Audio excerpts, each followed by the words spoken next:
بسم اللہ الرحمن الرحیم۔ اللہ نے کہا ہے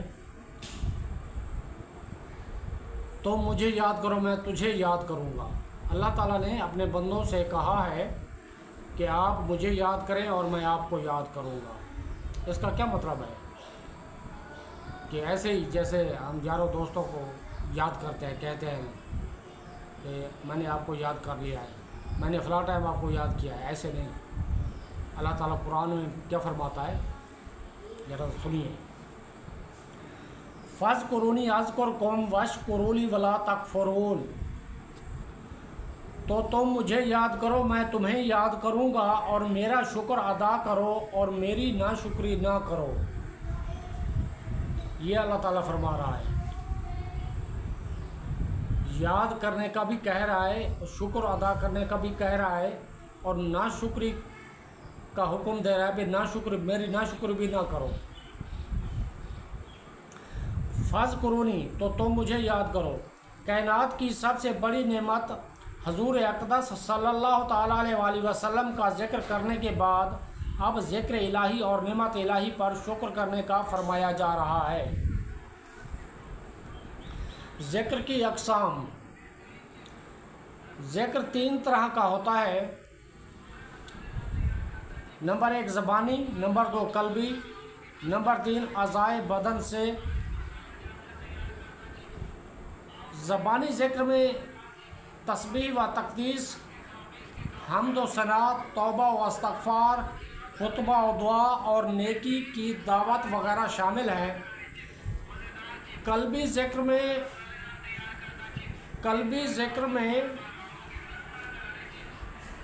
اللہ تعالیٰ کی نعمتوں کو یاد کرنا، اس کی عظمت و کبریائی اور اس کی عظیم قدرت کے دلائل میں غور کرنا داخل ہے۔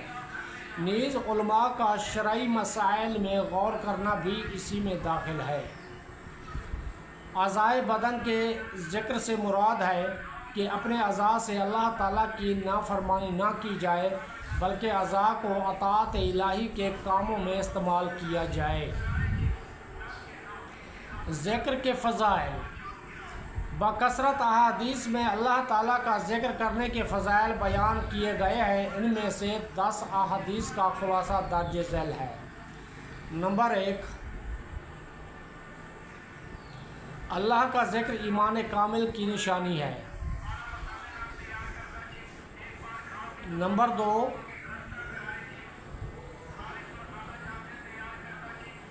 ذکر اللہ دنیا و آخرت کی ہر بھلائی پانے کا ذریعہ ہے۔ ذکر الہی عذاب الہی سے نجات دلانے والا ہے۔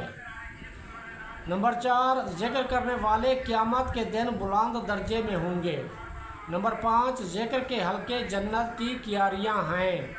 نمبر 6، ذکر کرنے والوں کو فرشتے گھیر لیتے ہیں اور رحمت ڈھانپ لیتی ہے۔ شب قدر میں اللہ کا ذکر کرنے والے کو حضرت جبرائیل علیہ السلام دعائیں دیتے ہیں۔ ذکر کرنے والوں کی صحبت میں بیٹھنے والا بھی محروم نہیں رہتا۔ اللہ کا ذکر کرنے سے شیطان دل سے ہٹ جاتا ہے۔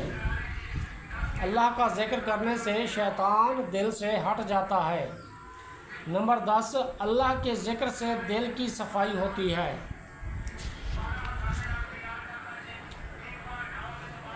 اذکرکم، میں تمہیں یاد کروں گا۔ اللہ تعالیٰ اطاعت سے یاد کرنے والوں کو اپنی مغفرت کے ساتھ، شکر کے ساتھ یاد کرنے والوں کو اپنی نعمت کے ساتھ، محبت کے ساتھ یاد کرنے والوں کو اپنے قرب کے ساتھ یاد فرماتا ہے۔ بخاری شریف میں ہے، حضرت ابو ہریرہ رضی اللہ تعالیٰ عنہ سے روایت ہے، نبی کریم صلی اللہ تعالیٰ علیہ وآلہ وسلم نے فرمایا، اللہ تعالیٰ ارشاد فرماتا ہے، میں اپنے بندے کے گمان کے نزدیک ہوتا ہوں، جو مجھ سے رکھے، اور جب وہ میرا ذکر کرتا ہے تو میں اس کے ساتھ ہوتا ہوں۔ اگر بندہ مجھے اپنے دل میں یاد کرتا ہے تو میں بھی اسے اکیلا ہی یاد کرتا ہوں، اور اگر وہ مجھے مجمع میں یاد کرتا ہے تو میں اسے بہتر مجمع میں یاد کرتا ہوں۔ اور اگر وہ بالشت بھر میرے قریب ہوتا ہے تو میں گز بھر اس سے قریب ہو جاتا ہوں، اور اگر وہ گز بھر میرے قریب ہوتا ہے تو میں دونوں ہاتھ کے پھیلاؤ کے برابر اس کے قریب ہو جاتا ہوں، اور اگر وہ چل کر میری طرف آتا ہے تو میں دوڑ کر اس کی طرف جاتا ہوں۔ یعنی جیسے اللہ کی شیان شان ہے، یا مراد یہ ہے کہ اللہ کی رحمت اس کی طرف زیادہ تیزی سے متوجہ ہوتی ہے، اللہ کی رحمت اس بندے کی طرف تیزی سے متوجہ ہوتی ہے۔ اس کا مطلب یہ ہے کہ دوڑ کر اس کی طرف آتا ہوں کا مطلب یہ ہے۔ وشکرولی، اور میرا شکر ادا کرو، وشکرولی، اور میرا شکر کرو۔ جب کفر کا لفظ شکر کے مقابلے میں آئے تو اس کا معنی ناشکری، اور جب اسلام یا ایمان کے مقابل ہو تو اس کا معنی بے ایمانی ہوتا ہے۔ یہاں آیت میں کفر سے مراد ناشکری ہے۔ شکر کی تعریف۔ شکر کا مطلب ہے کہ کسی کے احسان و نعمت کی وجہ سے زبان، دل یا اعضاء کے ساتھ اس کی تعظیم کی جائے۔ حضرت موسیٰ علیہ السلام نے عرض کی، یا اللہ میں تیرا شکر کیسے ادا کروں کہ میرا شکر کرنا بھی اور تیری ایک نعمت ہے۔ اللہ تعالیٰ نے ارشاد فرمایا، جب تو نے یہ جان لیا کہ ہر نعمت میری طرف سے ہے اور اس پر راضی رہا تو یہ شکر ادا کرنا ہے۔ شکر کے فضائل اور ناشکری کی مذمت۔ قرآن و حدیث میں شکر کے کثیر فضائل بیان کیے گئے ہیں اور ناشکری کی مذمت کی گئی ہے۔ چنانچہ اللہ تعالیٰ ارشاد فرماتا ہے، لَإِن شَكَرْتُمْ لَأَزِيدَنَّكُمْ وَلَئِن كَفَرْتُمْ إِنَّ عَذَابِي لَشَدِيدٌ۔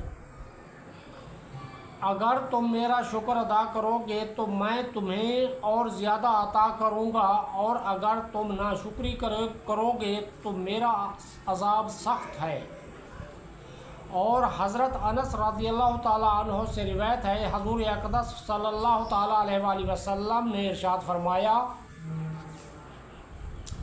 جب اللہ تعالیٰ اپنے بندے پر کوئی نعمت نازل فرماتا ہے اور وہ کہتا ہے الحمدللہ، تو یہ کلمہ اللہ تعالیٰ کے نزدیک اسے نعمت دینے سے بہتر ہوتا ہے۔